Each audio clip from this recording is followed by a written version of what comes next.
Jumpa lagi dengan M Autocar channel yang berbagi informasi seputar servis mobil ya. Kali ini nih kita ada unit Camry 2R ya. Pengerjaannya banyak nih sebenarnya nih. Ada ganti bearing, kaliper kit, seal cover palep juga nih ya, udah diganti seal cover palepnya, udah rapi. Ini ada penggantian balancer shaft juga nih. Jadi kasus yang udah umum untuk engine 2R di unit Camry yang ini ya. Nah, ini barangnya yang lama. Ini yang baru nih, kita udah unboxing juga yang baru ya. Mana ya part number nih, bisa dilihat part numbernya. Nah, ini untuk cek harga di online nih, kita bisa lihat kerusakannya yang lama itu seperti apa sih, kok bisa diganti ya. Oblak ya, nih gear balancer shaftnya oblak. Kita bisa cek, tahan nih pakai obeng aja nggak apa-apa, ini barang yang lama ya. Nah tuh, jadi biasanya gejalanya saat mesin dingin kan RPM nya tinggi ya, idle up, dia bunyi kasar krek gitu ya. Tadi sayangnya kita nggak cek ya bunyinya, tapi di YouTube banyak sih video contoh yang bunyi kasar balancer itu seperti apa, tinggal dicari aja ya. Nah ini, jadi biasanya timbul bunyi suara kasarnya lebih terasa saat masuk di posisi D atau R ya, kena beban mesin tuh. Dia posisi udah kena beban kayak mau jalan tapi kita tahan pakai rem, itu bunyinya biasanya kenceng banget kalau yang 2R ini. Jadi ini bahannya karbon ya, jadi atau semacam asbes gitu.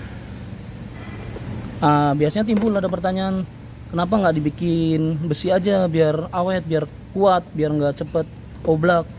Nah itu biasanya memang tujuannya udah diperhitungkan dari pabrikannya, jika biar ada kerusakan itu untuk penggantian balancer shaft aja udah cukup. Kalau dibikin kuat semua antara gear ini dan yang di crankshaft kuat semua nih, ketika dia aus atau ada kerusakan ya harus turun mesin. Yang di crankshaft juga aus pasti. Walaupun nanti diganti balancer shaftnya aja pasti timbul suara dengung atau apa, karena gear ketemu gear itu pasti ada celah backlash ya namanya ya kalau ada keausan. Makanya dia dibikin salah satu kalah atau lemah di kilometer 100 ribuan lah, atau 5 tahun usia mobil. Nah dia biasanya kalau yang 2R ini nggak sampai pecah sih, hanya oblak aja. Nah oblaknya itu karena pengunci yang karetnya nih. Nah nih di sini nih ada pengunci karet. Ini karetnya jadi lama-lama keras, kena tekstur oli panas ya. Ketika dia udah keras, kena hentakan mesin dia patah, akhirnya oblak. Nih oblaknya nih. Nah tuh ya, oblak. Jadi harus dilakukan penggantian ya biar kondisi mesin atau performa mesin tetap bagus. Jadi ini penggantian olinya rutin nih, bagus nih, nggak ada kerak. Jadi hanya kuning-kuning biasa begini balancer shaft yang lamanya. Untuk oli bagus, udah perawatannya rutin, tapi ketika balancer shaft ini udah oblak, tetap suara mesin akan kasar. Nah kalau yang belum tahu gejala problemnya dari balancer shaft ini, biasanya akan memvonis mesinnya harus turun mesin begitu. Jadi sebenarnya memang kerusakan hanya di balancer shaft aja.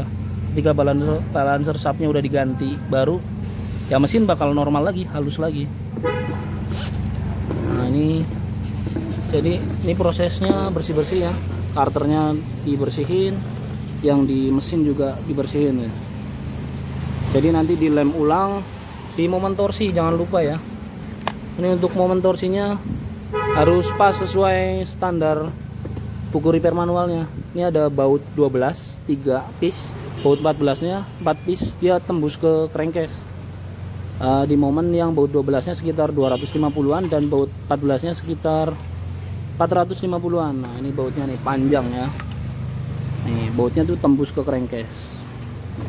Untuk cover ini sama strainernya pakai baut 10 ya, sekitar 110 kgf cm ya, cukup.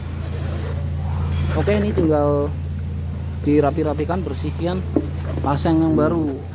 Nah, untuk pemasangan bisa lihat di tandanya nih, tandanya ada titik. Nah, itu kurang kelihatan ya, titik. Atau bisa paling mudah patokannya nih, paling mudah patokannya dari bandul ini. Bandulnya posisinya di bawah begini rata. Nah, itu udah paling gampang lah untuk patokan pemasangan yang pas ya. Bisa juga dilihat dari, nah ini dia ada coak, coakannya tuh madep ke samping kanan kiri. Itu juga bisa jadi patokan untuk pemasangan balancer.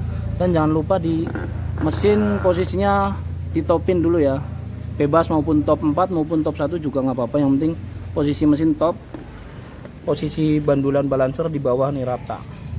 Pasang di momen torsi udah, itu udah normal lagi, pasti mesin udah halus lagi. Oke, sekian ya info dari kita untuk unit Camry 2R tentang penggantian balancer sub. Semoga bermanfaat untuk teman-teman.